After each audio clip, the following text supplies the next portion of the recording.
Ir man sakė, šiandien yra 13 diena, jūs nebijote 13 dienos? Ne, nebijo dėl to, kad tai yra, aišku, daugiau prietarai. Taigi mes linkim visiems geros 13 dienos, o kartu primename, kad 15 diena, spalio 15 diena yra labai rimta baltosios lazdelės diena. Žinote, kam jis skirta? Taip, jog tai yra neregystės diena, aklumo diena. O jeigu analizuotume, kodėl akis silpsta žmonių, jūsų nuomonė kokia? Labai daug žmonių sėdinti darbą, dirbantis, žiūri pagrindai kompiuterį. Koks čia yra skirtumas? Jūs šiandien šypsojotės? Mūsų akis mirsi kažkur iki Aš rimtai klausiu. Per minutę. Šypsojotės? Žiūrime į kompiuterį, tai yra ne. Kartus tik tai sumirksime. Šypsokitės. Skelbiama šypsenų savaitė. Šypsokitės savo draugams, savo kolegoms, savo artimiesiems, tiems, kuriuos mylite. Šypsokitės. Nors mano šypsena nelabai graži, jūsų gražesnė 100 kartų. Reikėtų labai padaryti paprastus universalius pratimus, kada akis pakelti viršų, akis nuleisti, akis į šalį, akis į kitą pusę, taip pat ratu pasukti. Tai yra pagrindiniai dalykai, kurie padės atsipalaiduoti akių raumenims. Aiškiai, mes, jeigu dirbame sunkų darbą, kuris yra sėdimas ir tikslus, kada žiūrime į kompiuterį, turėtume ir daugiau laiko skirti profilaktikai. Tai minimum 5 minutės į valandą. Ir kas valandą tiesiog pažiūrėti, kad mes tai padarytume labai sąmoningai ir tikslingai. Okulistai rekomenduoja tiesiog prieiti prie lango ir pasižiūrėti per langą. Patį tolimiausią tašką, kokį matome, o dabar per langą vaizdai nuostabus, tiesa? Žinoma, spalvos tikrai užbarė mus.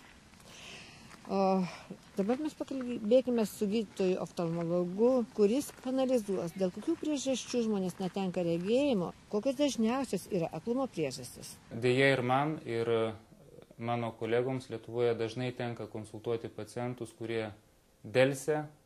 Atvykus matome, kad katarakta formuojasi jau pakankamai seniai.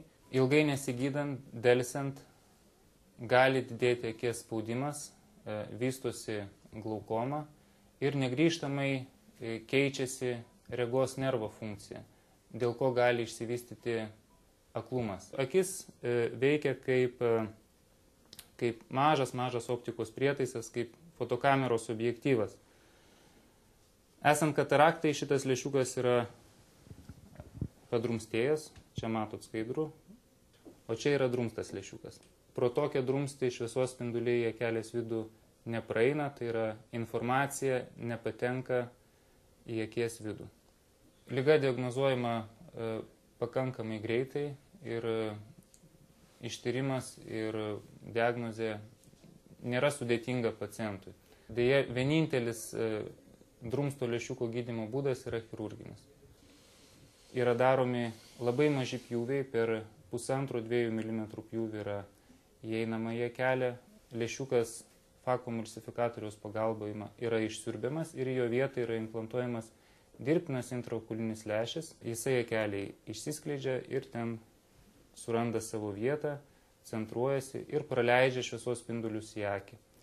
Gydymo periodas yra pakankamai greitas, pacientas jau kitą dieną mato gerai. 90% pacientų ypatingai geras matymas nusistovi per kelias dienas. Pacientam, kuriems šiek tiek yra sudėtingesnė operacija, kitesnis lęšis, matymas paprastai išryškėja per 2, 3, 4 dienas. Jeigu pacientas kreipiasi laiku, mes, akių gydytojai, galime apsaugoti nuo aklumo ir išsaugoti vieną nuostabiausių pojūčių, tai yra regėjimą.